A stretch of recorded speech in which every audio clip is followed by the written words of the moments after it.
João 6:28. Perguntaram-lhe, pois, o que havemos de fazer para realizarmos as obras de Deus? Na minha versão está assim: que faremos para realizar as obras de Deus? Entendeu a pergunta?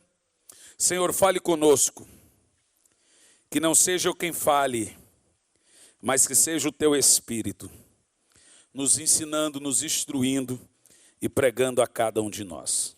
Amém.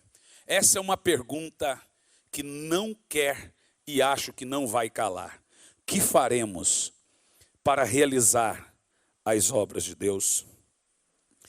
Você já parou para pensar que a igreja do primeiro século alcançou todo mundo de então? A Bíblia diz que eles alcançaram todo o território possível. Todo o território possível. E eles iam de casa em casa. Sabe que eu estava pensando nisso? A igreja neotestamentária, a igreja do primeiro século não tinha rádio, não tinha gráficas, folhetos impressos, não tinha aviões, internet, televisão, nem a Bíblia, e ainda assim ela foi eficiente e alcançou todo o mundo da época. Por exemplo, em Filipenses 4:22 nos mostra que Paulo ganhava até mesmo soldados romanos em ocasião de suas prisões. Os santos de Roma vos saúdam, os também da casa de César. Paulo ganhou 14.000 soldados romanos ao todo. Por isso ele foi chamado embaixador em prisão. Um homem preso, todo mundo que teve contato com Paulo se convertia. Não somente com Paulo, mas com todos os apóstolos. Por esse motivo, exilaram João em Patmos para que ele não convertesse ninguém. Os caras eram poderosos, gente. O que eles falavam era poderoso. Por exemplo, no caso da cidade de Samaria, vejamos em Atos capítulo 8, dos versos 5 e 6, o padrão de como Samaria aceitou o evangelho. Lembra da nossa primeira pergunta: o que faremos para realizar as obras de Deus? É uma pergunta que todos temos que responder. A pergunta dos discípulos. Vamos ver aqui, em Samaria, Atos 8, versos 5 e 6. E descendo Filipe, a cidade de Samaria, pregava-lhes a Cristo. E o que acontece quando se prega a Cristo? Continua. As multidões escutavam unânimes as coisas que Filipe dizia, ouvindo-o e o quê? Vendo os sinais que operava. Veja agora que você tem um padrão de como Samaria foi alcançada. Através do sobrenatural. Por exemplo, nos versos 14 e 15, diz assim, versos 14 e 15. Depois que Filipe evangelizou Samaria, curou enfermos, expulsou demônio, a multidão via os demônios saindo aos gritos, os milagres acontecendo, a fama da conversão de Samaria chega aos apóstolos. Diz assim, os apóstolos, pois, que estavam em Jerusalém, ouviram que os de Samaria haviam recebido a palavra de Deus, através de um diácono.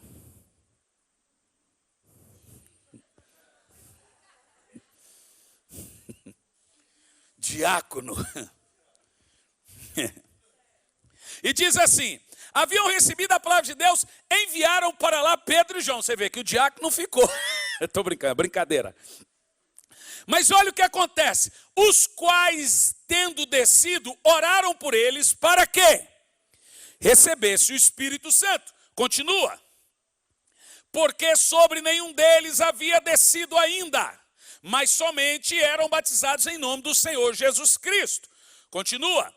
Então impuseram as mãos e eles receberam o Espírito Santo. Agora perceba o seguinte, que aparentemente esse recebimento do Espírito Santo foi acompanhado de algo muito poderoso e muito sobrenatural. E quê? Versos 18 e 19.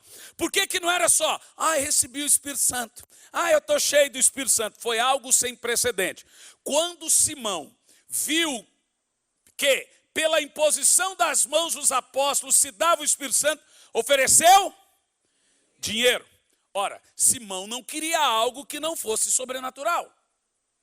Alguma coisa impressionante, alguma manifestação transcendente aconteceu para que Simão invejasse. Quem entende o que eu estou falando? De tal forma, verso 19, dizendo, dai-me também a esse poder. Você percebeu que o que aconteceu em Samaria não era apenas doutrinário também, mas era algo além da doutrina.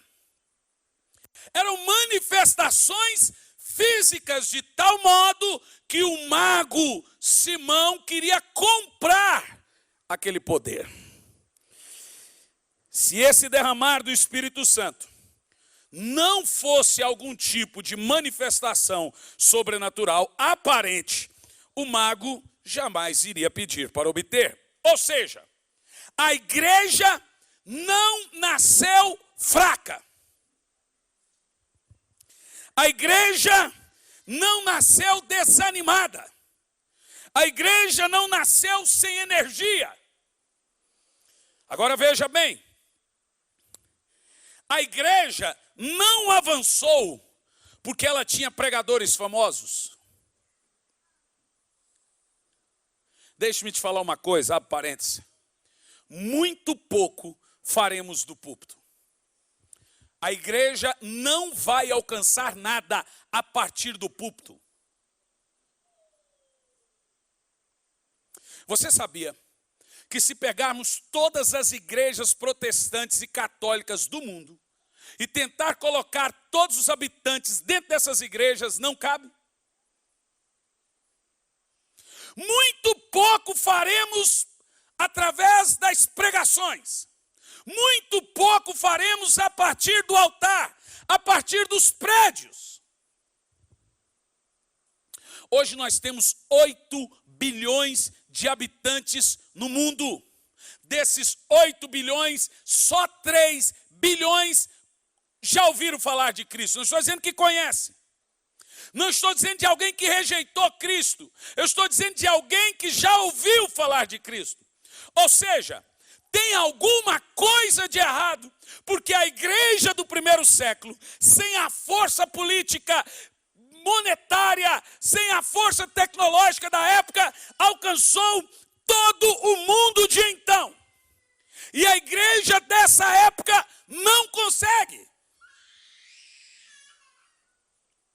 Não te parece estranho que a igreja do primeiro século avançou e não tinha pregadores famosos? A igreja do primeiro século avançou não é porque tinha pregadores eloquentes.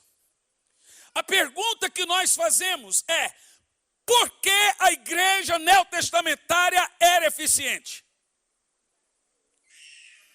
E você concorda comigo que ela era eficiente?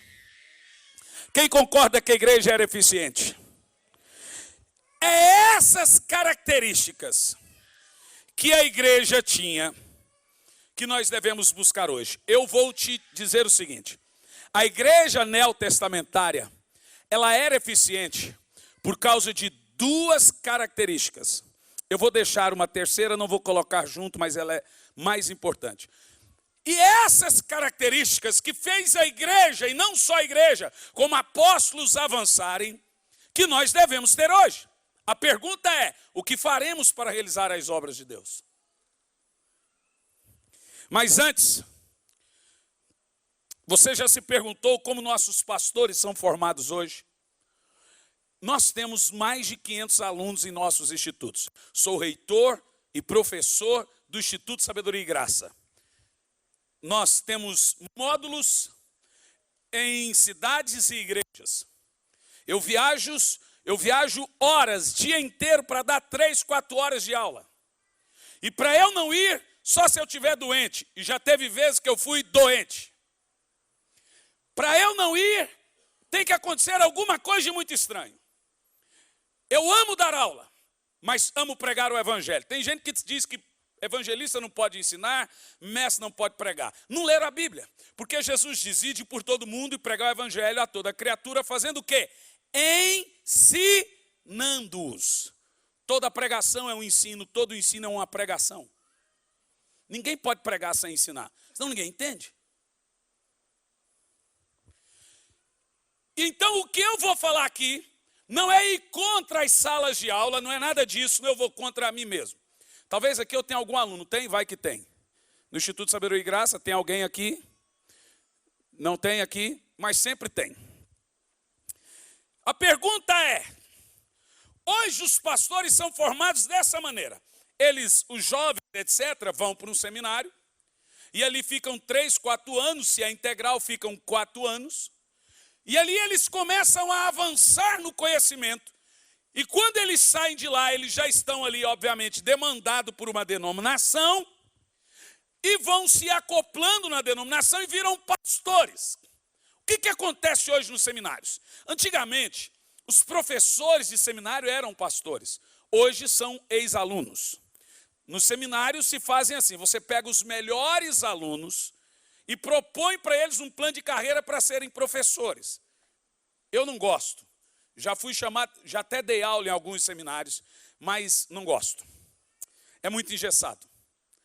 Então, nem tenho tempo para isso, que eu tenho a minha própria logística que Deus me deu. Imagina você, o camarada nunca plantou uma igreja, foi simplesmente um bom aluno, tirou excelentes notas, agora está ensinando pastores a plantar a igreja. Entendeu o que eu estou falando? Você entendeu? Ele é um aluno, um excelente aluno, que deixou de ser aluno e virou professor. Ele nunca plantou uma igreja, nunca discipulou ninguém, nunca pastoreia ninguém, mas ele é um baita didático. Eu não tenho nada contra, mas eu acho que tudo tem que ter o seu limite. Veja, e são esses que estão nas nossas igrejas, pregando, e o povo ano após ano tentando ver o que aquele camarada tem de Deus para passar para ele. Porque ele tem um anel, porque ele se formou 4 anos no seminário. O que eu vou te dizer? Eu passei, são 8 anos estudando ao todo. Nunca em nenhuma das minhas matérias me ensinaram como orar e jejuar. Nunca me ensinaram caráter. Isso não é ensinado no seminário teológico. Não é. Não é o papel deles. Mas caráter, talento sem caráter é catástrofe.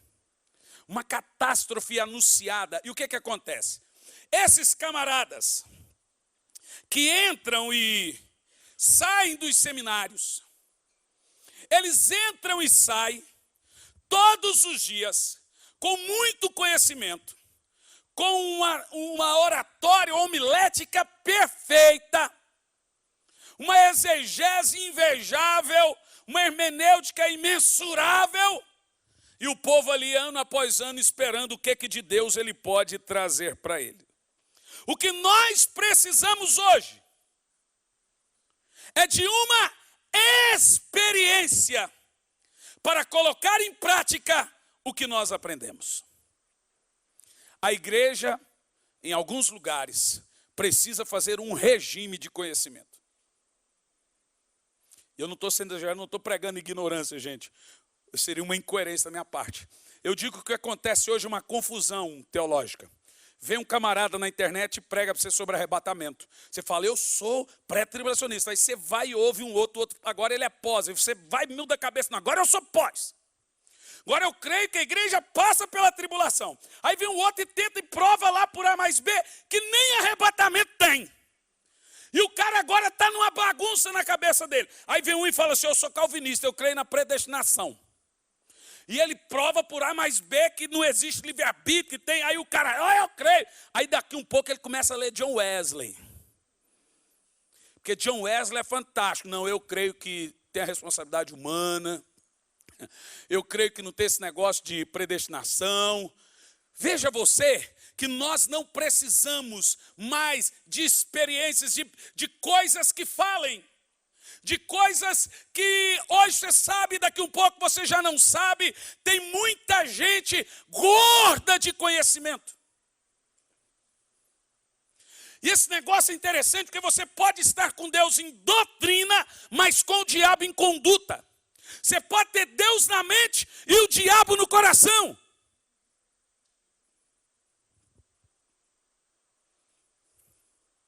Eu também não sou igual do camarada que canta a música lá. Teologia para explicar, e tem gente que pensa que aquela música é linda. Fala, ninguém explica a Deus. É mentira isso. Os profetas explicam a Deus, a Bíblia explica a Deus, e você também deveria explicar. Porque isso é ser testemunha. Você pode ser testemunha de alguém que você não conhece? Como é que você não pode explicar de alguém que você é testemunha? E a gente vai cantando essas coisas, sendo papagaio e repetindo essas besteiras. Como é que você não explica Deus se você não fala dele? Ah, eu não explico Deus. Deveria. Não é disso que eu estou falando. Eu estou falando o quê? A igreja do primeiro século, ela teve sim salas de estudo, vai por mim. Ela teve sim estudo bíblico, ela teve sim tudo isso. Mas ela não nasceu dentro de uma sala. Ela nasceu em cima do Monte Sião, quando o fogo desceu. A igreja não nasceu em uma sala. Ela não nasceu em um seminário. Ela nasceu na experiência e depois no conhecimento. Ninguém vai ter conhecimento antes de uma profunda experiência. Se você der o conhecimento para uma pessoa antes de ela ter uma experiência com Deus, ela morre antes de nascer. E é o que acontece hoje. Muita gente se converte, corre para o seminário, não teve experiência com Deus, ele morre sem conhecer o Espírito Santo. Já pregando a palavra. Você conhece pregador assim? Ih, conheço muitos. Conheço pregador que não crê no Espírito Santo, gente. Conheço pregador que se falar do sobrenatural, ele ri na sua cara.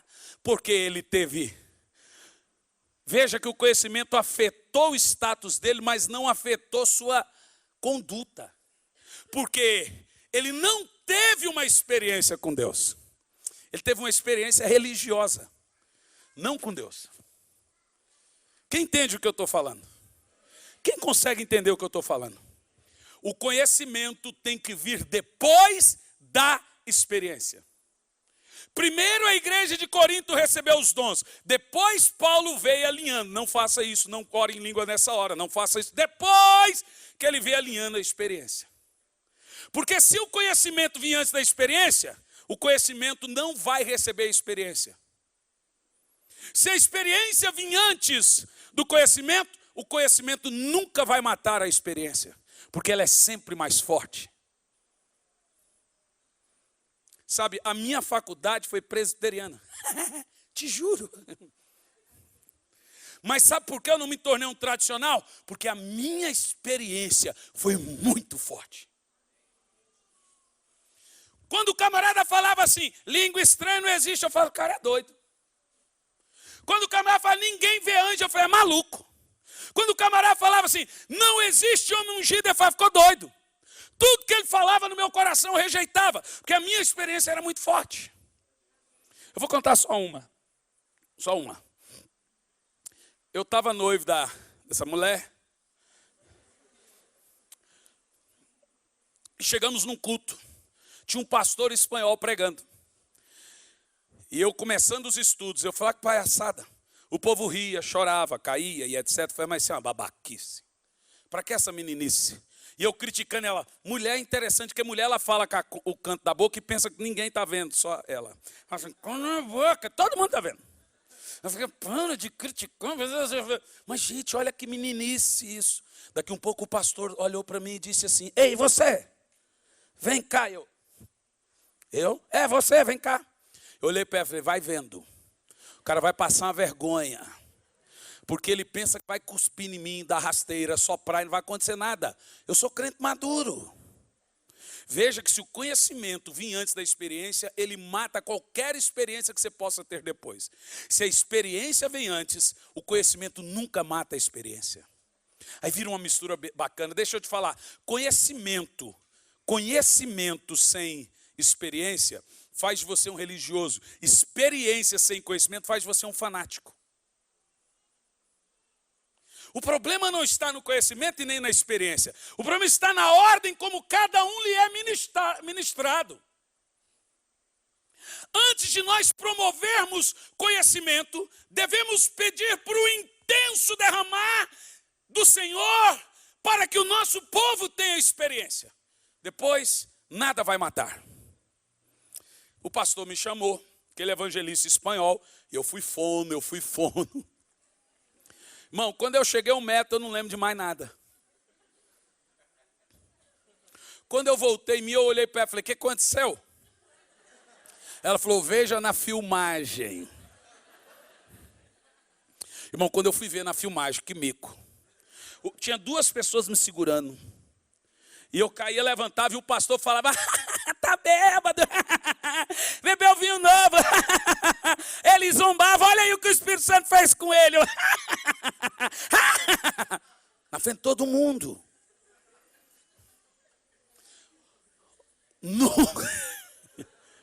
Quando eu cheguei em sala de aula, o cara falou, isso é palhaçada. Eu falei, eu sei o que eu vivi. Eu sei o que eu vi. Não tem teologia que vai me roubar isso.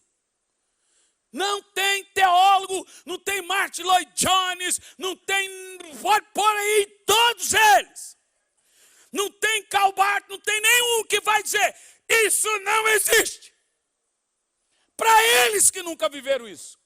Para mim, eu sei quando o fogo ardeu no meu interior. Eu sei que eu não conseguia, de tanto que eu estava tomado, os meus sentidos tomados, a glória me ardia. Eu sei o que eu recebi. Não tem quem tira isso.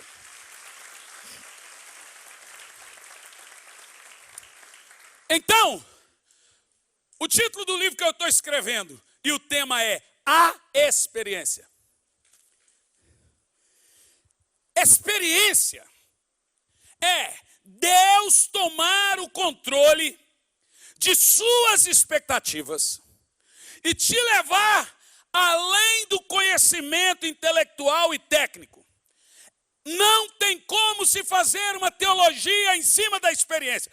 A experiência é feita para você não teologizar e nem filosofar. Por isso a experiência. Todo mundo que tentou disse, vamos ver como que é a sua experiência, se lascou. Porque a experiência já é feita para confundir os incrédulos. Como assim? A lavandeira agora falou que Imagina você casado com uma mulher. E a mulher chega e fala, marido, estou grávida. E não é seu, filho. Aí é de quem? Não é do Espírito Santo. Como assim do Espírito Santo? Mas você ficou maluco? É do Espírito Santo. Gente, a coisa foi tão séria que todo mundo fala do caráter de Maria. Mas você já percebeu o caráter de José? Que ele foi tentar ir embora de madrugada para não difamar Maria. E o anjo apareceu e disse, o filho é do Espírito Santo. O cara assumiu o filho e pôs o sobrenome dele. Tanto que Jesus está na linhagem genealógica de José. Ok? Ele, na raiz, está como filho de José. Humanamente falando, foi registrado ali como filho de José. Você entende o que eu estou falando? Se ele é da tribo de Davi, quem era da tribo de Davi era José.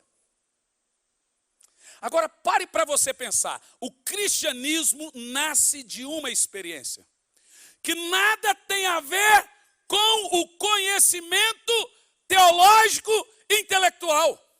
Nós estamos falando de coisa de doido. Todos os meus livros são técnicos teológicos. Esse novo livro é para o cara tomar um gardenal antes de ler.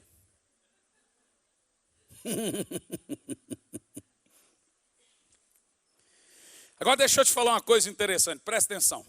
Deus nunca pediu alguma coisa a alguém na Bíblia sem primeiro dar a ele uma experiência. Não existe uma só pessoa que Deus pediu alguma coisa para ele sem antes dar a ele uma experiência. Vamos lá. Abraão nunca poderia ter feito o que fez se Deus não tivesse dado a ele a primeira experiência de falar com ele. Você também sairia da casa de seu pai. Você também quebraria os altares de seu pai. Você também sairia sem saber para onde ia, se Deus falasse com você, como falou com Abraão. Abraão? Abraão? Quem é? Sou eu. Sai da casa de seu pai. Você também sairia. Abraão nunca teria feito o que fez sem antes ter tido uma experiência. Deus chama e fala com Abraão. Moisés jamais, e digo jamais, teria feito o que fez sem ter tido antes uma experiência. Eu também colocaria o meu dedo na cara de Faraó e enfrentaria ele, por tamanho que ele fosse, se Deus aparecesse para mim numa sarça e dissesse, Hernani. E eu iria sem nenhum medo. A experiência que Moisés teve, vai ter medo por quê? Olha, Moisés, desce no Egito. Você vai ser para eles como um Deus e o seu irmão como um profeta. Mas eu vou dizer que o Senhor é quem? Diga, eu sou o que o Sou me enviou. Tá, e vai fazer, eu vou fazer 10 sinais no Egito. Deus contou a trajetória para Moisés. A experiência faz você ter confiança. A experiência, ela destrói todo o argumento da dúvida e da técnica.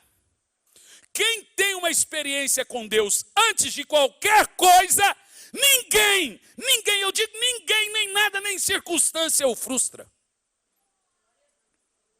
O que essa geração precisa é de uma experiência com Deus.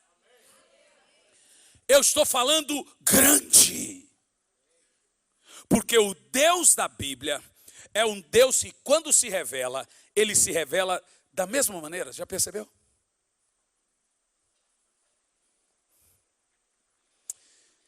Isso é muito poderoso.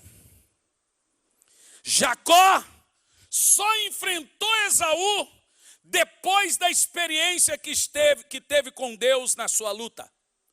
Quando ele luta com Deus, então ele agora está confiante para enfrentar Esaú e saber que Esaú não vai matá-lo, porque Deus lhe deu uma experiência e lhe fez promessas.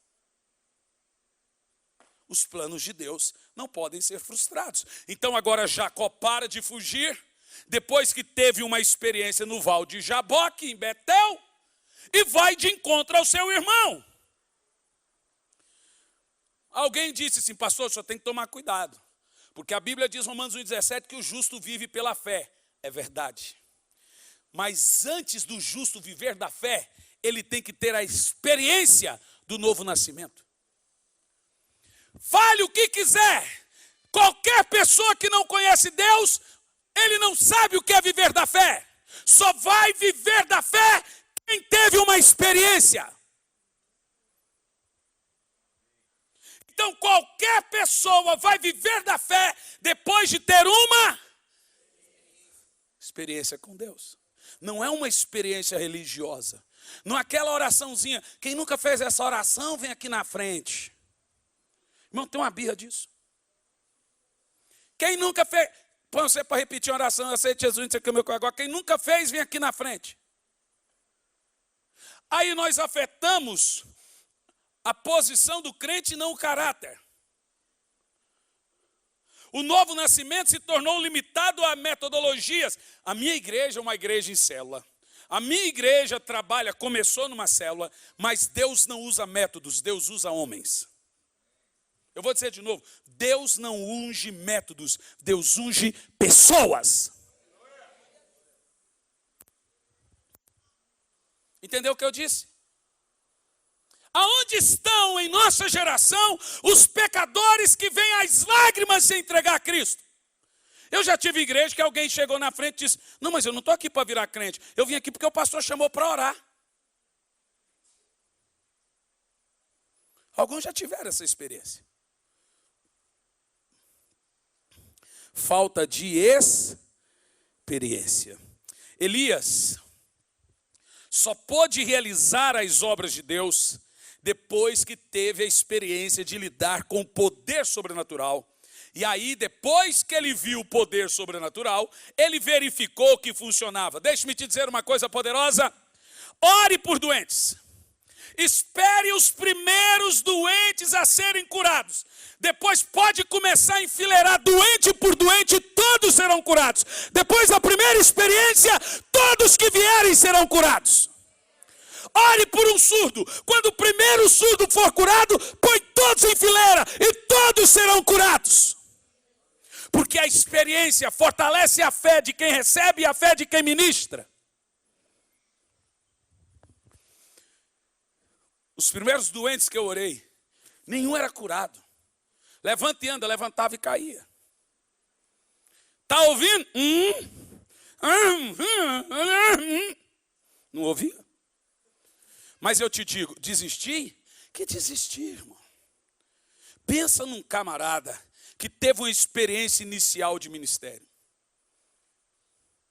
Pensa em alguém que viu, com 15 anos de idade, em Palmeiras de Goiás, uma mulher vomitar o câncer. Eu era gago.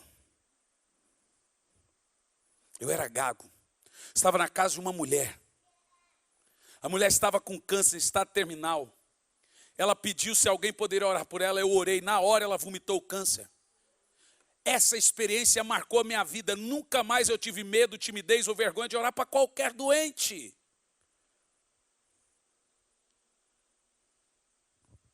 O que nós precisamos em nossos dias é de uma experiência. Eu sei que tem muitos ministérios grandiosos, com grande conhecimento. Mas mesmo assim, em nossos dias, nós temos líderes, pastores, que estão vazios, deprimidos e amargurados. O que muitos precisam é de uma experiência com Deus. Aquela experiência que não importa a dor que você está sentindo, você vai dizer, eu sei quem me chamou. Quando eu ouço essas notícias de pastores sucumbindo emocionalmente, eu imagino qual foi o nível da experiência. E eu vou te dizer por quê. Quando você tiver uma experiência com Deus, daquela doida, maluca, você não vai querer dormir. Você não vai querer comer. Você não vai querer fazer nada. Você vai querer ficar em oração. Você vai chorar por dias e até semanas. Quando você tiver uma experiência, dia 24 de setembro de 2011, eu estava no meu período de oração em São Luís do Maranhão, num quarto de hotel. Era 9 horas da manhã, bateu na porta do quarto. Quando eu abri o quarto, entrou um camarada e sentou na cama. Quando ele sentou na cama, eu fui para cima dele e falou, folgado. O cara bate na porta do hotel, entra e senta na cama. Quando eu cheguei, olhei no rosto dele. Era um anjo. Tu não acredita? Problema seu. Eu não preciso que você acredite em algo para que seja verdade. Tem gente que diz, não acredito em Deus porque eu nunca o vi. Ainda assim ele existe. Eu perguntei a um rapaz, você tem quantos anos? 40. Eu estou te vendo agora pela primeira vez. Há 40 anos atrás você não existia?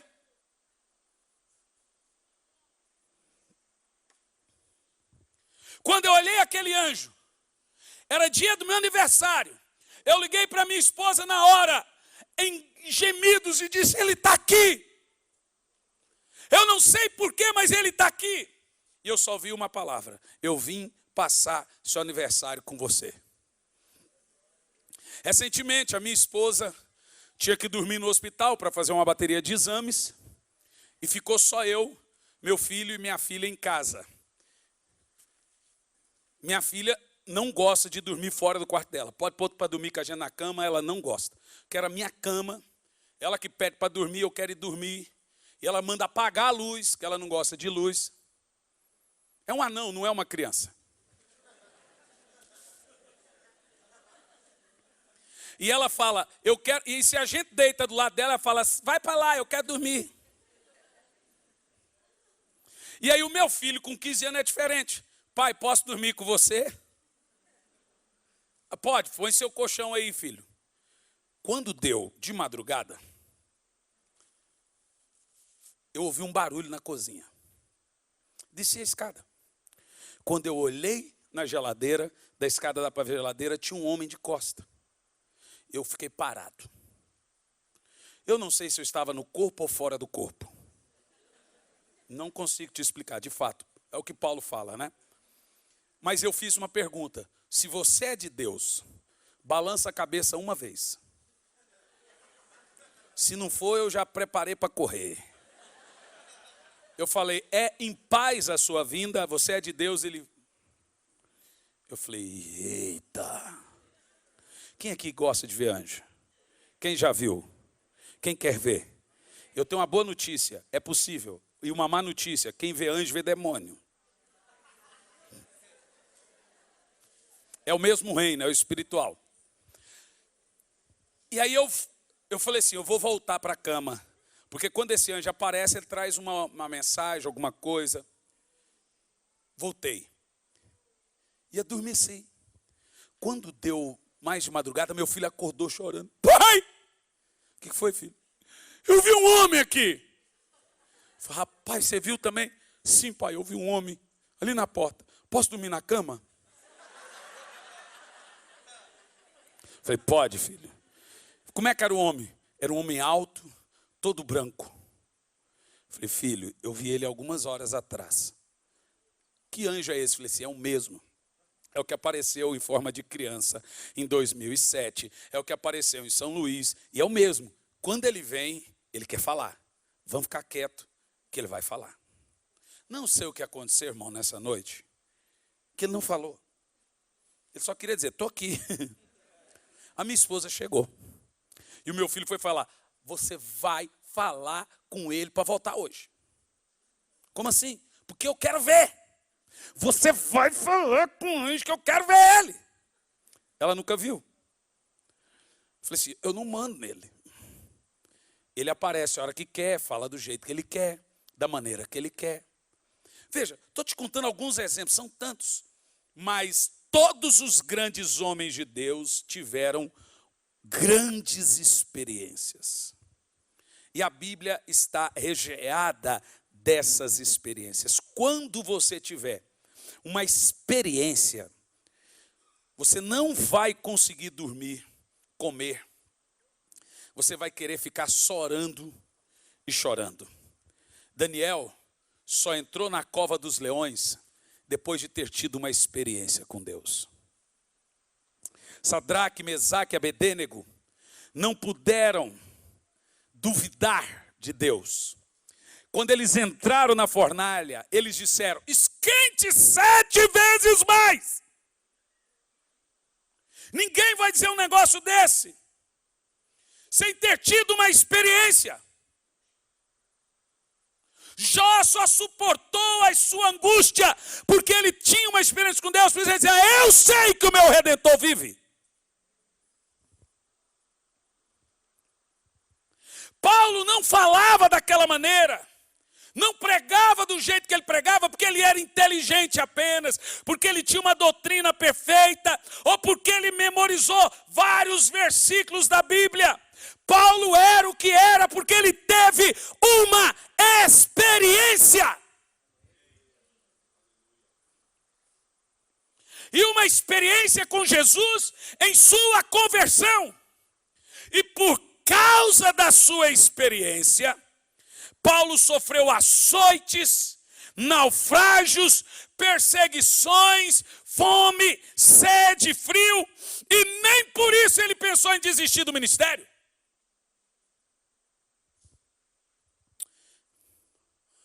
E sabe por quê, irmãos? Porque ele teve uma experiência sobrenatural com Jesus. O que nós precisamos para realizar as obras de Deus e não desistir no meio do caminho, é de uma experiência. Daquelas experiências que nos faz ficarmos semanas em lágrimas, em orações, jejuns, em nosso quarto. E sabe o que Paulo fala diante de toda a sua dor e sofrimento? Nada disso me perturba. Então agora estão batendo em Paulo, e sabe o que é que ele fala? Isso não me perturba. Estão perseguindo Paulo, sabe o que ele fala? Isso não me perturba. Prendem Paulo, ele diz, isso não me afronta. A experiência sempre é mais forte que qualquer coisa. Ver Jesus, ouvir Jesus, ter uma visão, ter um sonho, ter uma profecia, saber quem te chamou, saber quem te enviou, é a coisa mais poderosa que um crente pode ter. Eu amo o ensino, eu amo a teologia, mas se ela vir antes da experiência, ela vai matar o crente.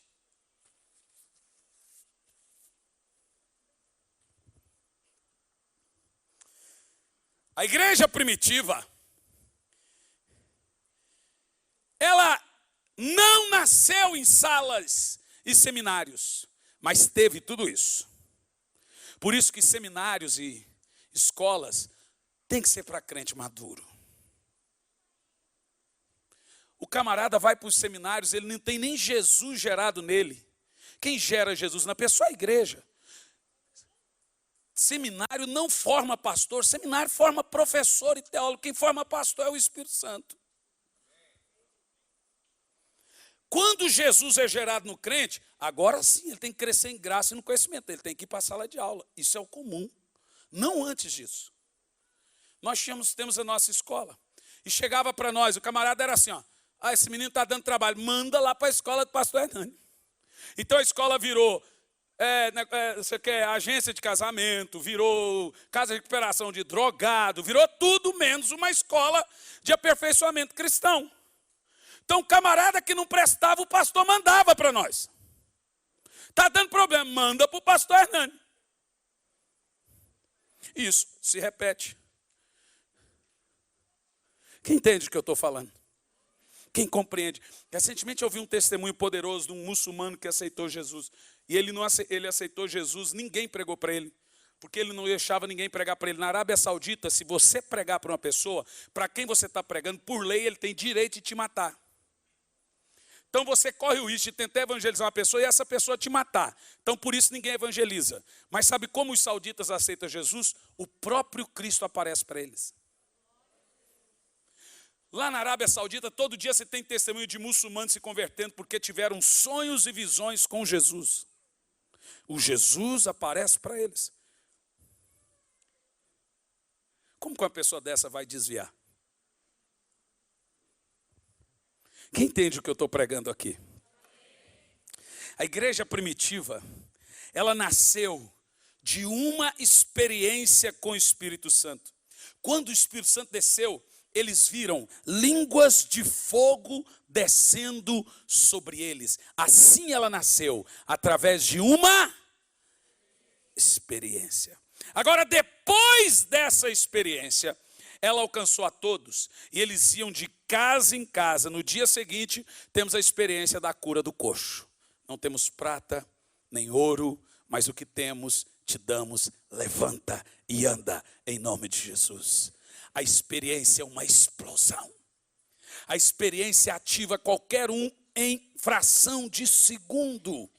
Paulo caiu de um jeito e levantou de outro. Moisés foi para um deserto de um jeito e saiu de outro. Pedro, depois da experiência da traição, que Jesus aparece para ele e diz: tu és Petros, e sobre essa pedra edificarei a minha igreja. Quando Jesus enche a bola dele, Jesus aparece para ele. Ele agora nunca mais é fraco.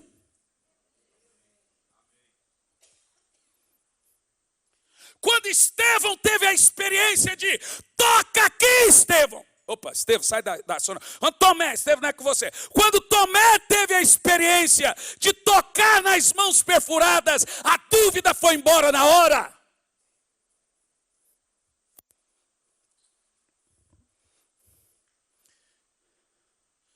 O cristianismo nada é sem a experiência. O que faz de nós diferentes é que nós atuamos no sobrenatural.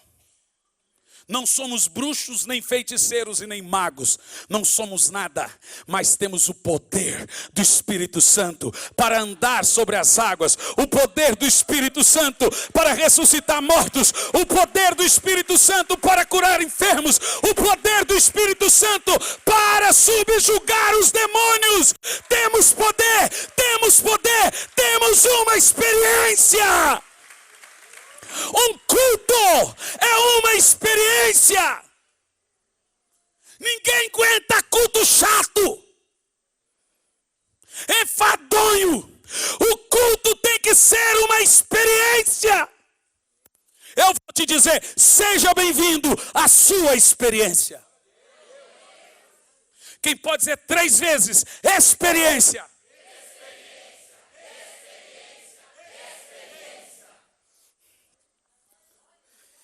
Agora escute o que eu vou te dizer. Eu só estou te dando a introdução do livro. Deus levantou Israel com um objetivo. Sabia disso? Só um objetivo que Deus levanta a nação de Israel. Que foi revelar o único Deus ao mundo. Na época em que Deus levanta Israel, todas as nações da terra eram idólatras e serviam a mais de 5 deuses. E Deus queria ser conhecido no mundo. Então ele levanta Israel para manifestar o seu poder através de Israel. E a ideia era que, através de Israel, o mundo ia ver que não existe 1, 2, 5 deuses, existe só um Deus. Então veja, naquela época, Israel era a única nação que tinha um Deus sem face, sem nome, sem imagem e um Deus só. Então ele dizia, como vocês podem servir um Deus só? Qual é o nome do seu Deus? Qual é a face? Como é que alguém adora um Deus sem rosto? Então Deus levanta Israel. Mas até o Egito, Deus era conhecido de palavras. Aí você se pergunta, por que Deus manda Israel para o Egito? Diz a Bíblia, para manifestar o seu poder. Por causa do evento do Egito, todo mundo pagão na época conheceu o Deus de Israel. Então agora escute isso. Isso é muito poderoso. Os deuses mudos e mortos, que atrás de cada deus tinha uma potestade, um demônio, assim como hoje. Esse povo orava para os seus deuses, não acontecia nada. Você tem a história do deus Moloque, nas terras de Moabe, em que as mulheres jogavam as crianças para esse deus, através dos Balaíns, o deus Balaque. E você tem essas histórias de deuses que nunca existiram, mas os demônios inventavam para ser cultuados. Então agora o Deus poderoso se revela através de uma nação. Um Deus que não tem face, mas que existe. Os deuses eram mudos, mas Israel tem um Deus que fala com eles. Os deuses não faziam nada pelos seus servos, mas Israel tem um Deus que os mantém 40 anos no deserto e provê todas as suas necessidades. Por 40 anos no deserto eles não plantam, não colhem, não tem fonte de água. A Bíblia diz que uma rocha andava com eles e toda vez que eles tinham sede, saía água daquela rocha. Um Deus que pode abrir a terra e engolir muros. Um Deus que pode rachar as maiores muralhas, que pode abrir o mar. E essa fama de Deus foi se espalhando no mundo pagão de então. Deus levanta Israel para fazer Deus conhecido. E agora, quando Israel vai contra seus inimigos, quando Josué avança Canaã, atravessa o Jordão, encontra a primeira cidade, que é Jericó, depois Ai. Eles não falam, lá vem Israel, com seus carros poderosos, seus soldados de 3 metros de altura, com suas lanças, seus ferros. Israel cheio das suas tecnologias, lá vem o exército perigoso de Israel. Você já viu qual é o tamanho de um judeu? É tudo igual ao brasileiro, na média. 1,70 m é a média. Lá vem Israel grande, poderoso, imponente? Não! Agora, quando Israel avança contra os inimigos, eles não dizem lá vem Israel, eles lá vem o Deus de Israel. Eles não ouviram sobre Israel, eles ouviram sobre o Deus de Israel. Não era a fama de Israel que corria, era a fama do Deus poderoso que corria. Eles diziam: o Deus de Israel é vivo, o Deus de Israel fala, o Deus de Israel abre o mar, o Deus de Israel destrói o exército inteiro. Então agora, quando eles avançavam, eles diziam: lá vem Israel com seu Deus poderoso, lá vem Israel com seu Deus que abre o mar, lá vem Israel que derrubou as muralhas de Jericó, lá vem Israel com Deus que faz chover fogo. Tudo que aconteceu naquela época é que Israel teve o quê? Uma experiência com Deus. E não só ele, os pagãos também. Não sei se você sabe, boa parte dos egípcios foram com Israel para o deserto porque se converteram ao Deus dos escravos. Quem no mundo vai temer escravo?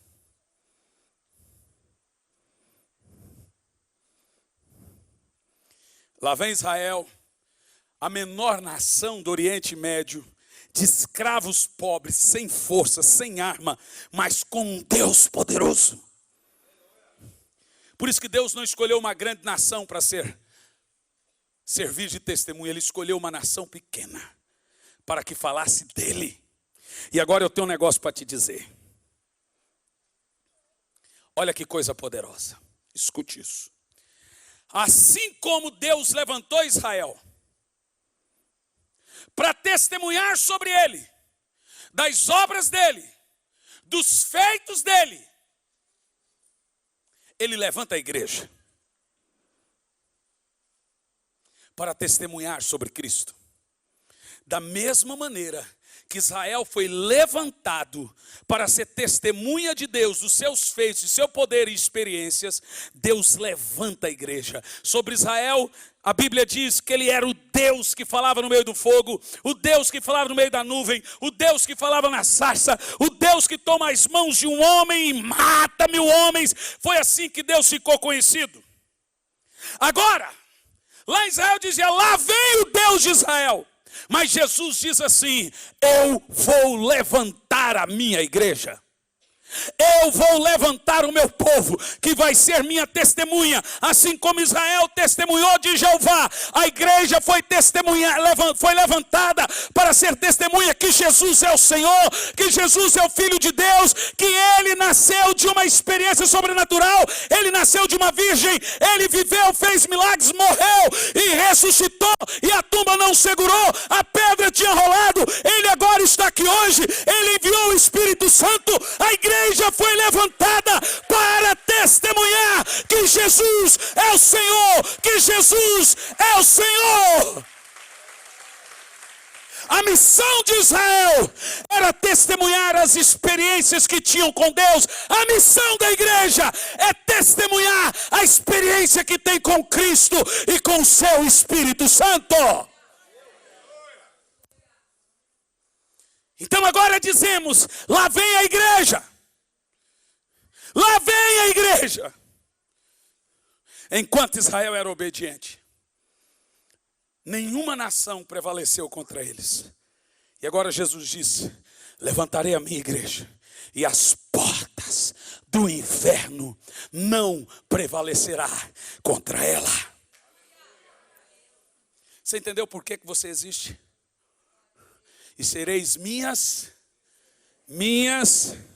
A igreja foi levantada para impactar o mundo com a mensagem de Cristo. Assim como Israel foi levantado, a igreja é sobre Jesus, como Israel era sobre Jeová. A mensagem da igreja é: Jesus é o Senhor.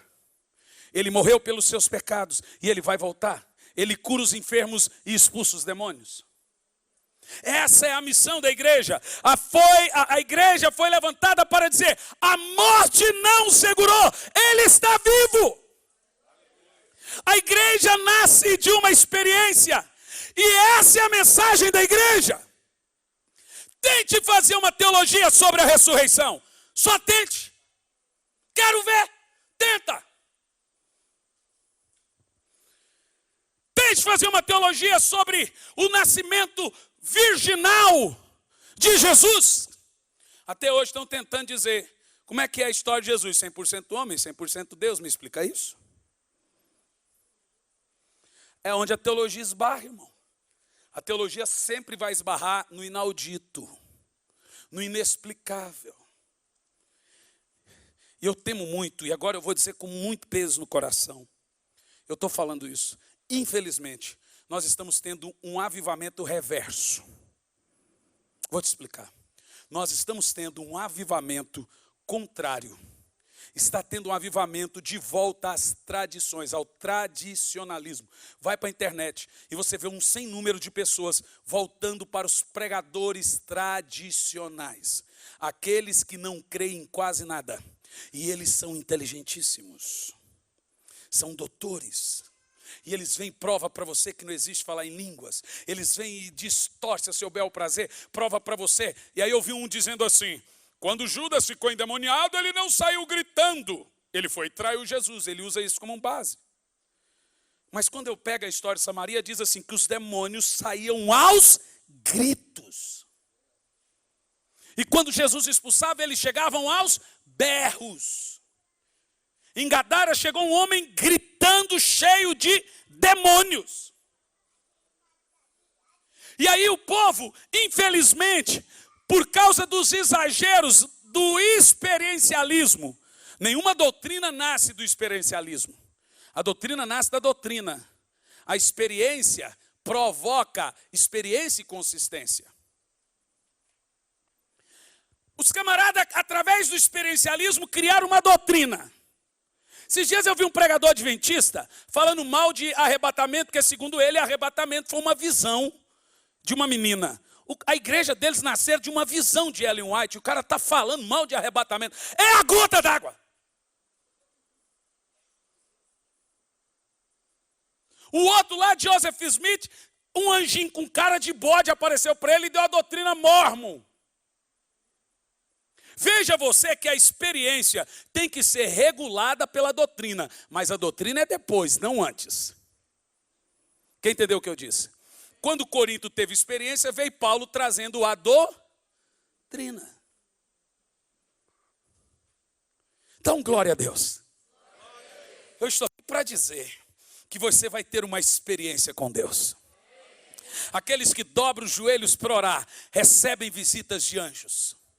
Eu estou aqui para dizer que a partir de hoje você vai orar e milagres irão acontecer. Eu estou aqui para dizer que paralíticos irão andar. Eu estou aqui para dizer que você é a igreja. E eles vão dizer, lá vem a igreja de Jesus. Lá vem o obreiro de Jesus. Lá vem o apóstolo de Jesus. Lá vem o discípulo de Jesus. Lá vem o pregador. Lá vem a testemunha de Cristo.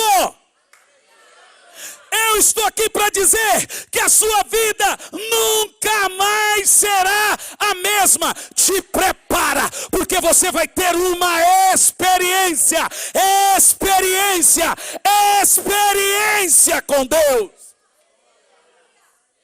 Daquelas que você nunca mais esquece. E eu vou terminar. A segunda característica que fez a igreja avançar e não ser fraca. A primeira é que ela nasceu de uma experiência. Israel de uma experiência. A igreja de uma, os apóstolos de uma experiência. Por isso que a igreja atingiu todo mundo de então. Hoje, com tudo que temos, nós somos ineficientes. Estão aí dizendo que em 10 anos o Brasil vai ser totalmente evangélico. Já somos 40 milhões e só piorou o país. Ou seja, são os números. Está faltando em nós essas duas características. Porque teologia não falta no nosso país. Ainda mais agora com a internet. os mestres estão em evidência. Você sabe que com a internet não tem mais gente anônima. A fama não é mais cara. A fama agora é barato. Não é verdade? E aí você não sabe o que é verdade, o que não é. E aí, eu acredito em quem? Então preste atenção. A segunda característica que fez a igreja nascer forte.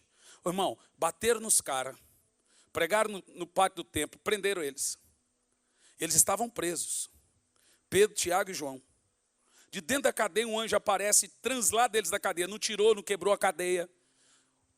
E aí vai lá os fariseus atrás deles. Vai lá, quando chega lá a cadeia está fechada no cadeado, os guardas de fora e não tinha ninguém dentro da cadeia. Cadê eles? Os guardas, olha, estavam aqui. Sabe onde estão? De volta? No pátio. Qualquer um de nós ia aproveitar para fugir, não aparecer mais naquela cidade. Eles tinham acabado de apanhar, estavam na cadeia, foram soltos e voltaram para o mesmo lugar. A experiência que eles tiveram era muito forte. Que Deus nos dê essa experiência. Que a igreja volte a essa experiência.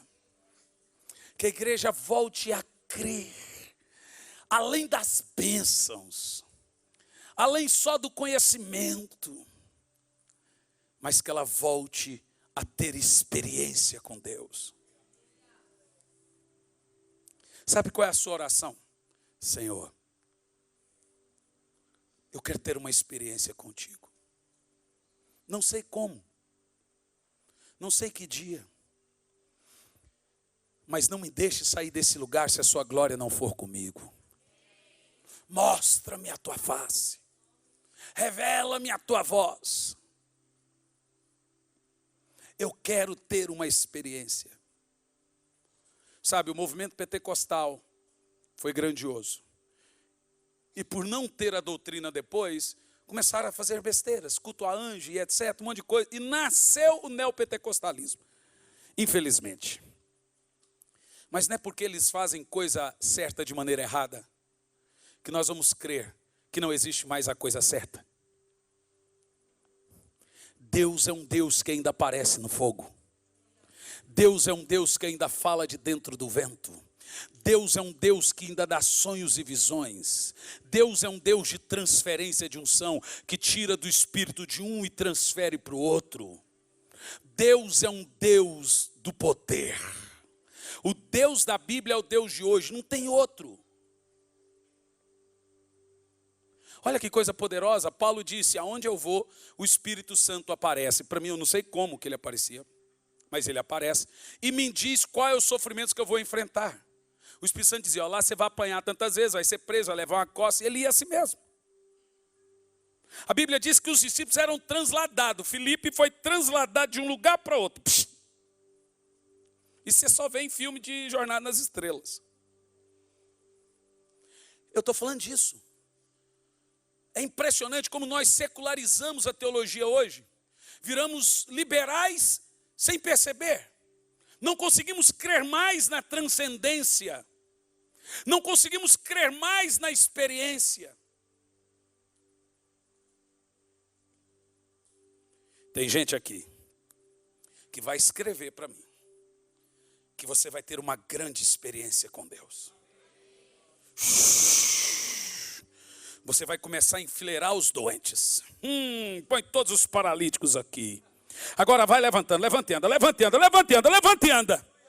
Eu me lembro até hoje, a primeira grande cruzada que eu realizei em Friburgo. Tinha pelo menos uns 30 paralíticos, está no YouTube. Eu falei, põe todos aqui, todas as cadeiras. Eu falei, levanta e anda. Quem não tiver fé vai cair. Eu falei para os obreiros, põe ele de pé. E o obreiro foi pondo de pé. Uns andavam, outros caíam. Um andava, caía. Andava, caía. A maioria andou, alguns caíram. Eu já quebrei cadeira de roda. A mulher chegou num culto, tinha acabado de ganhar uma cadeira de roda de presente de aniversário, 22 mil reais. Com controle. Eu orei por ela. Ela andou. Eu falei assim, agora, o que você vai fazer com a cadeira? Está pagando, segunda parcela. E aí? Vou guardar. Vai. Chamei o diácono e falei, pega lá um pedaço de madeira maciça. O cara trouxe a madeira. Irmão, eu debuiei no cacete. A cadeira inteirinha. Sabe, eu tive uma experiência com Deus depois de ler o livro de Smith Wigglesworth. O Smith Wigglesworth era assim que ele fazia as orações dele. Trazia o paralítico, ele virava a cadeira, vai andar, ele pá, chutava a cadeira. O cara já caía do outro lado, levantando e andando assim, ó. Ele chutava a cadeira e o cadeirante. O cara virava assim, anda em nome de Jesus, pá! Um dia eu fui numa cruzada de Morte Cerulo. Alguém pode falar o que quiser de Morte Cerulo hoje. Quando eu leio as coisas, ouço as coisas, eu me atenho na parte boa. O resto Deus cuida. Mas eu fui num culto. Quando eu estou te falando de experiência, é isso. Eu tinha 16 anos de idade. Morte Cerulo estava ministrando em Goiânia. Eu cheguei e havia tanta gente naquele ginásio. E eu fui me espremendo, cheguei pertinho do púlpito. Morte Cerulo estava pregando. Daqui um pouco tinha perto dele um moço coxo. Sabe aquela pessoa com as pernas atrofiadas e ele andava com um toquinho assim, ó. E as pernas para dentro. Morte Cerulo olhou para o moço e disse: Let your eyes. Hã? Levanta. Eu falei, mas será que esse pregador é burro? É o quê? Todo mundo está vendo como não tem perna. Como é que ele está mandando eu levantar? Alguém chegou no ouvido do Morte Cerulo. Ele não tem perna. Morte Cerulo falou assim, não te perguntei nada. Só no coice. Levanta. Come here. Let your eyes. Eu lembro da fala até hoje. E o camarada olhou. Como levanta as pernas assim, gente? Para dentro. E ele deu um grito por último. Não! O camarada pegou os braços, que era comprido, e pôs assim no chão. E começou a fingir que estava levantando. E o Morte Cerulo falou, não! E o camarada foi ficando em pé, com os braços. E à medida que ele... Gente, o ginásio inteiro ouviu o barulho dos ossos. Fazia assim, ó.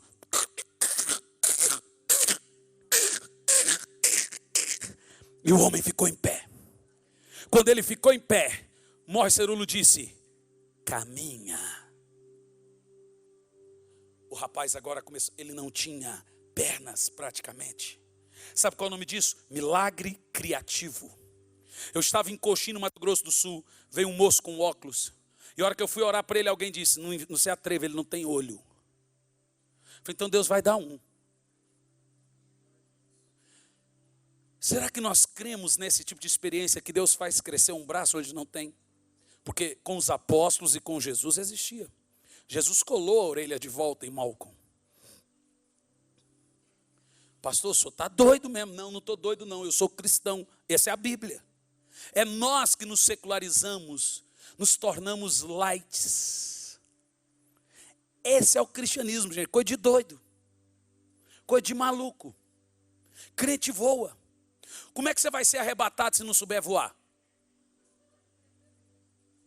Você vai se encontrar com Cristo aonde? Responde para mim. Não aprende a voar para você ver. Quero ver, não aprende a voar. Vamos ver se você vai ser arrebatado.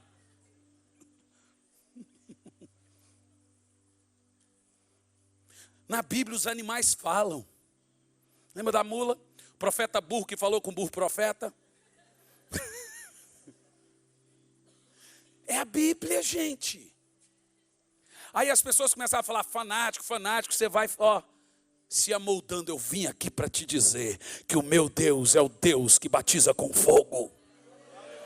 O meu Deus é o Deus do sobrenatural, é o Deus da experiência. Te prepara aqui nessa igreja. Vocês vão ver mortos ressuscitando, vocês vão ver paralíticos andando, vocês vão ver cegos enxergando. Tem pastores aqui, te prepara, irmão. Chega de uma vida ministerial frouxa. É hora do sobrenatural, é hora da experiência. Deixa eu te falar, o mundo não será impactado mais por grandes pregadores. O mundo não será mais impactado pelo púlpito. Deus vai começar lá. Há uma unção sobrenatural aqui agora. Há algo sobrenatural aqui agora. Deus está levantando profetas, evangelistas, mestres, apóstolos aqui agora. Eita, tem gente recebendo o manto de prodígios e milagres agora. Eita, irmão, aproveita esse momento, porque é em momento como esse.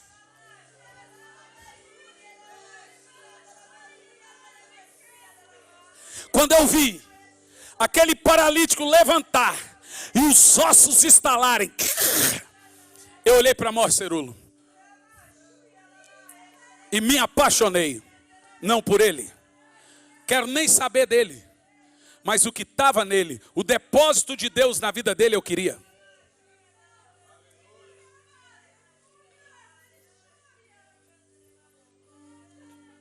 Tem gente que não acredita nisso, tem problema.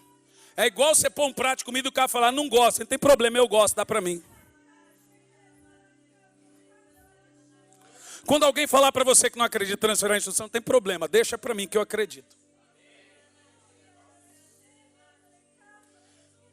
Eu estava em Curitiba, em 1998, e me disseram que Mor Cerulo estaria pregando no Minas Center em Belo Horizonte. A única coisa que veio na minha cabeça foi a experiência que eu tive de ver aquele milagre diante dos meus olhos. Aquele moço sem perna ficar em pé.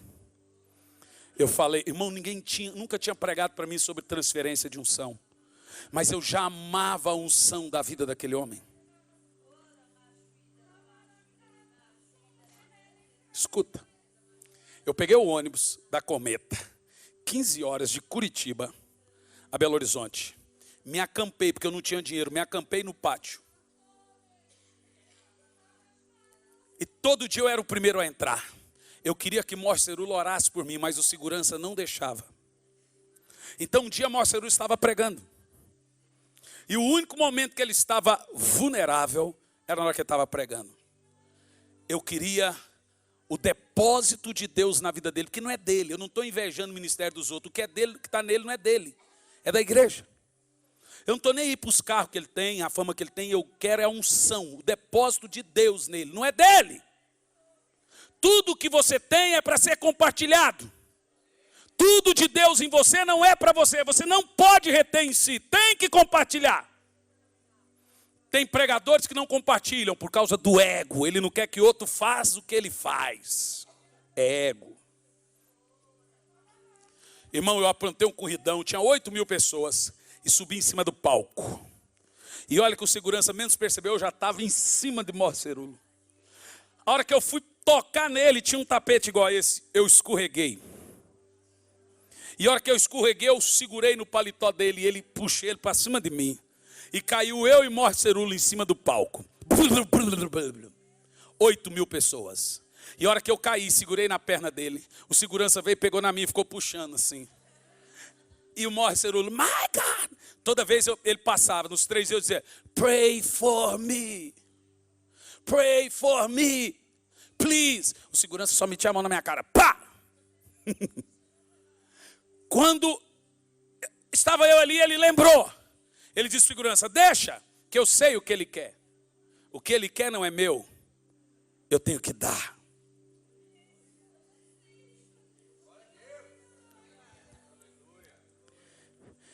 Eu saí de Curitiba e vim em Águas de Lindóia, porque eu amo o ministério de um irmão, chamado John Piper. Eu queria ter o dom para ter a sabedoria de interpretação da palavra, a sabedoria do ensino. E John Piper ministrou muito. Eu vim com o carro. John Piper estava pregando, eu fiquei no palco.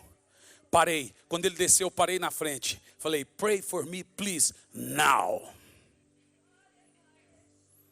Ele disse, ok. Ele me abraçou. E ali sentimos tremendamente a unção de Deus. Por 3, 4 minutos e ele foi embora. A partir desse dia, tudo que eu comecei a examinar nas escrituras parecia que a letra ficava grande. A unção que você respeita, você recebe.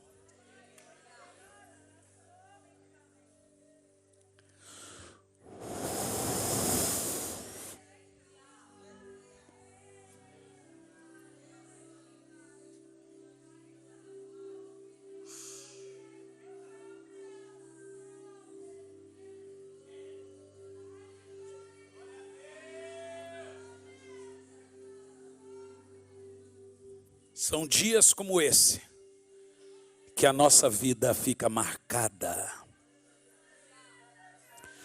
Está indo lá agora.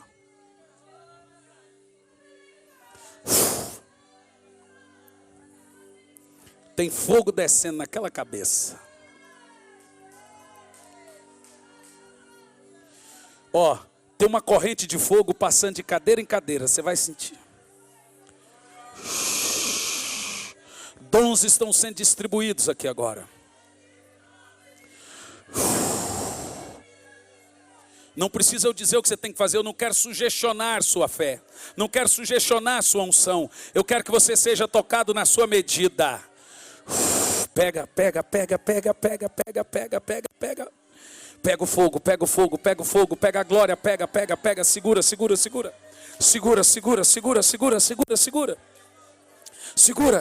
Ele está transferindo dons, unção, ministérios.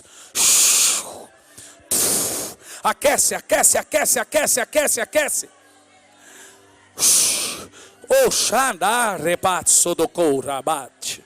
Checou, traz esse rapaz aí para mim. Remocou de cá, terebasto de cas. Rousocou da mate, calamar.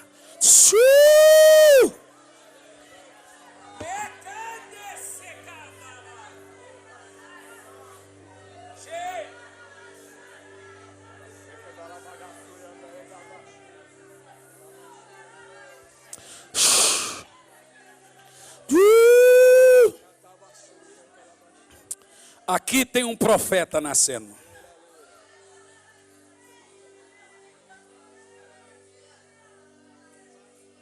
Ah, não acredito nisso, tem problema não. Passa o prato para outro que ele come a sua parte. Irmão, beba a porção daquele que não quer beber. Beba dobrado. Chocorabacate. Debecaço do condalama. Cheio.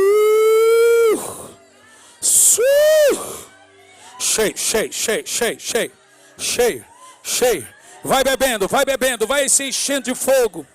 Vai se enchendo, cheio.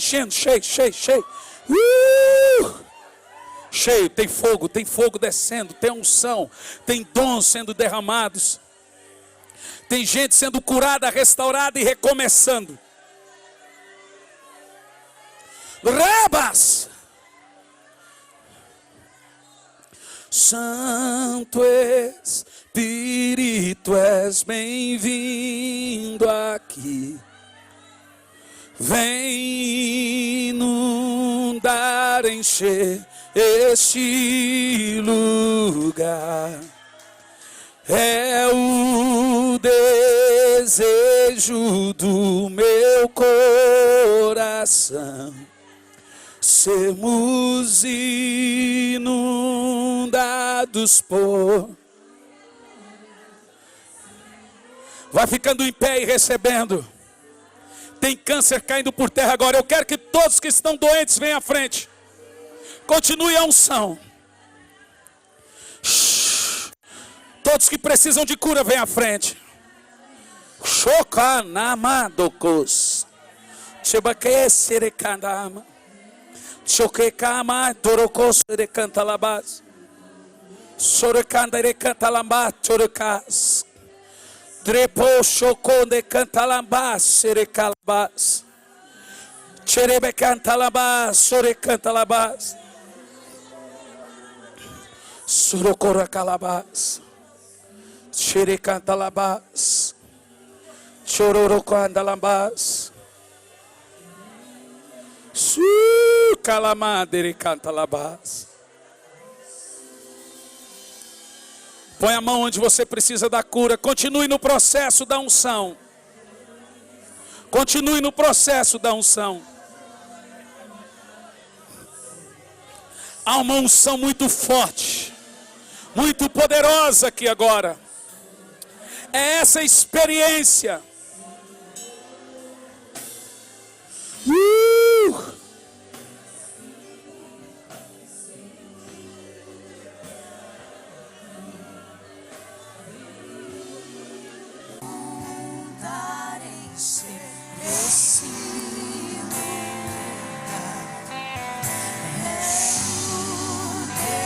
Tem câncer saindo aqui agora.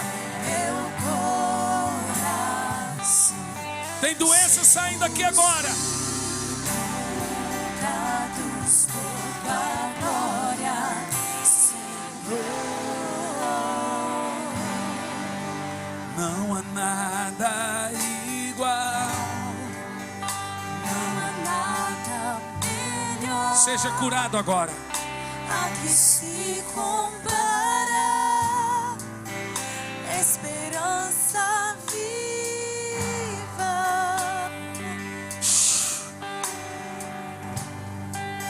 Em tua presença.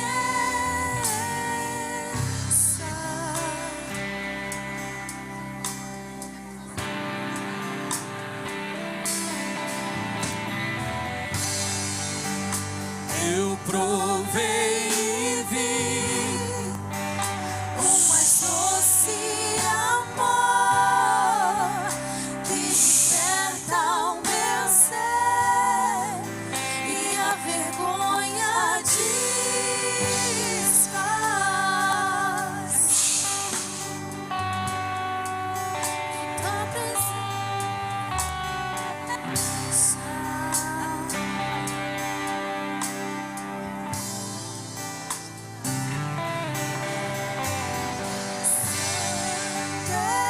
Espírito, és bem-vindo aqui. Vem inundar, encher esse lugar. É o desejo do meu coração. Sermos inundados por tua glória, Senhor. Santo Espírito, és bem-vindo aqui. Vem inundar, encher esse Seja curado, tocado, receba dom, unção. é o desejo do teu coração. Receba agora. Sermos inundados por Levanta as suas mãos. Senhor. Você vai sentir as suas mãos formigar e aquecer. Eu digo isso porque é o que eu senti. Você vai sentir pegar fogo na sua mão.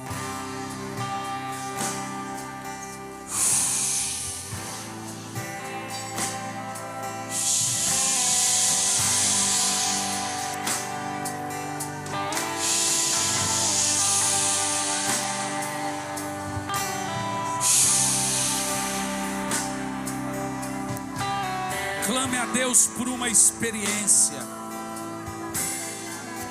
A segunda característica é poder.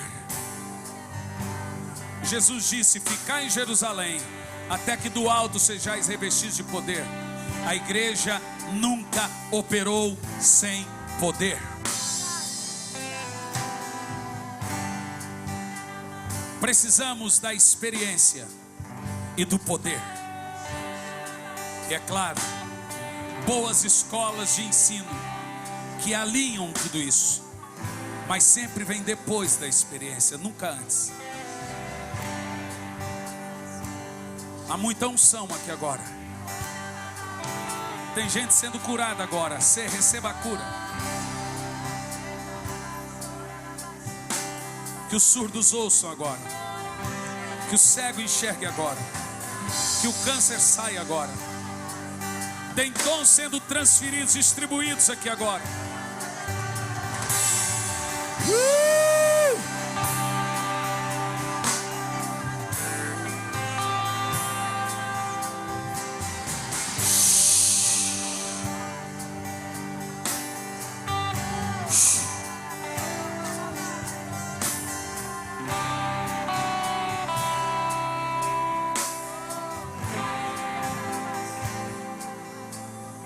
Levanta as suas mãos.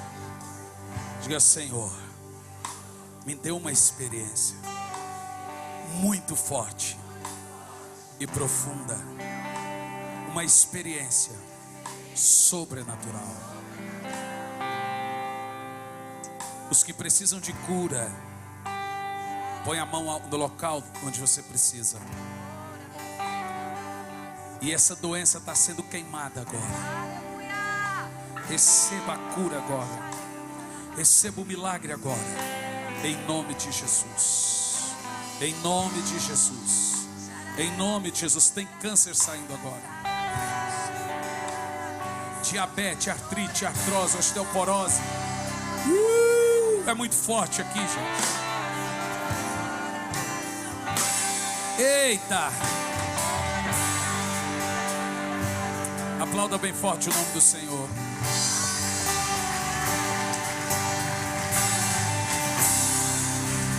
Aleluia. Olha para mim. Irmãos, antes de eu passar ao pastor Alberto, deixa eu falar uma coisa. No final do ano, de 12 a 17 de novembro, nós vamos ter de novo em Araxá, o pastor Alberto vai estar lá comigo, a nossa escola de profetas. São 6 dias, de segunda a sábado. São 11 pregadores. E o título, o tema da escola esse ano é Impartation, que significa transferência de unção. Por que que é tremendo? Porque o tema desse ano é: todos os 11 pregadores que estarão lá vão transferir unção. Olha, são 6 dias, R$1.100, com tudo incluso. Por 6 dias, ó, na pousada que nós estamos aqui é R$400 por dia, com café da manhã, almoço e janta. Pense você, R$1.100 por 6 dias, com almoço, café da manhã e janta. Busca você no aeroporto, chegada e leva para o local do evento. E com todo o evento incluso. Você não está pagando R$1.100 para ir na conferência, igual tem gente que diz R$1.100 para uma conferência. Você não está pagando R$1.100 para a conferência. Você está pagando R$1.100 para comer e dormir. É difícil as pessoas entenderem isso. Se você fosse ficar 6 dias numa cidade turística igual Araxá e pagasse hotel por 6 dias, e mais almoço, janta e café da manhã, pense você. E mais a conferência. Então vou te dar um conselho. Pega junto com o pastor Alberto, faça uma caravana, vá com ele. Araxá vai dar 600 quilômetros daqui. Faça a sua inscrição, invista no seu ministério, invista numa experiência, invista em algo. Pastor, quem são os pregadores? São bastante. Tiago Bruné, Lucim Barreto, Luciano Subirá. São 11, irmão.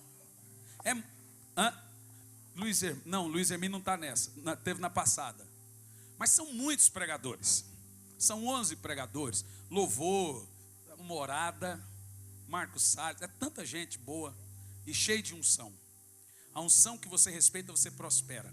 Se você fizer pelo site, você pode fazer até em 12, 24 vezes.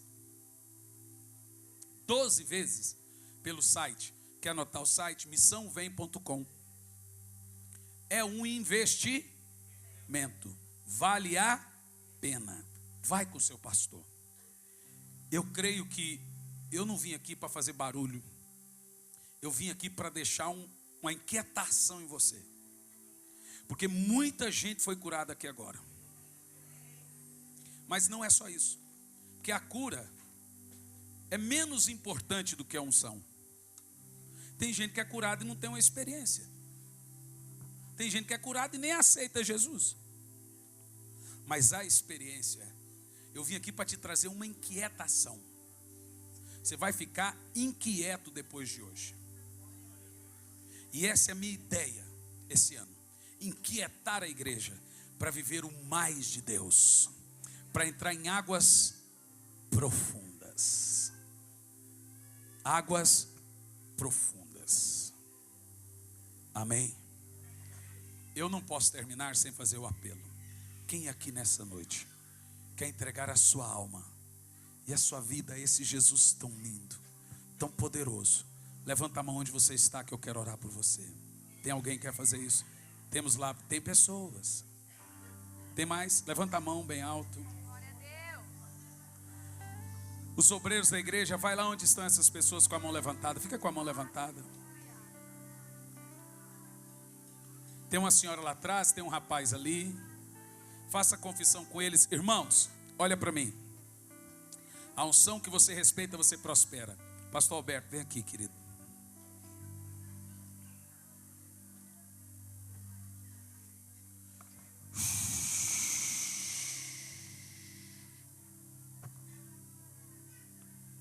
Vem aqui todos os pastores.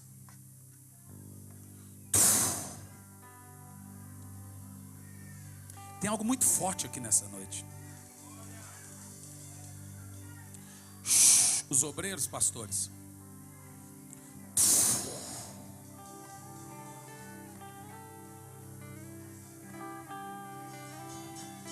Eu transfiro agora. Compartilho do meu unção, do meu ministério sobre a vida do pastor Alberto. Essa igreja nunca mais será a mesma.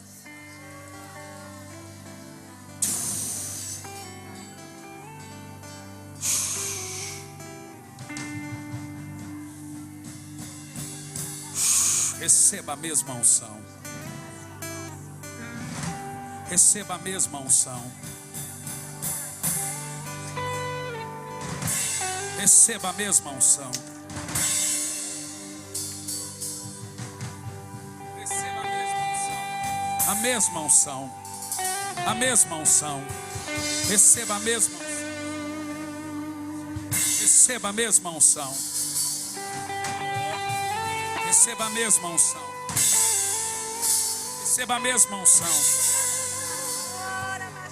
Receba a mesma unção. A mesma unção.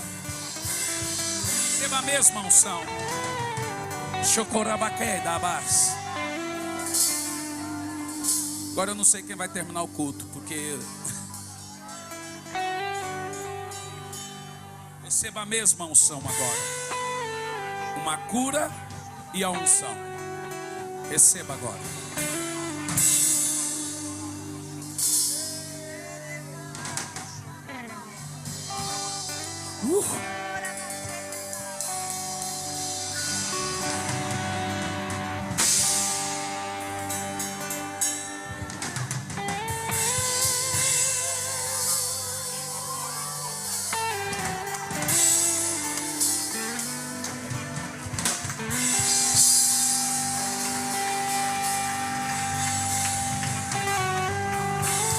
Recados, remacadeca. Quando o culto terminar, eu estou lá. Agora olhe bem. Posso te dar uma dica? Todo o nosso material lá é profético, especialmente aquelas duas escolas.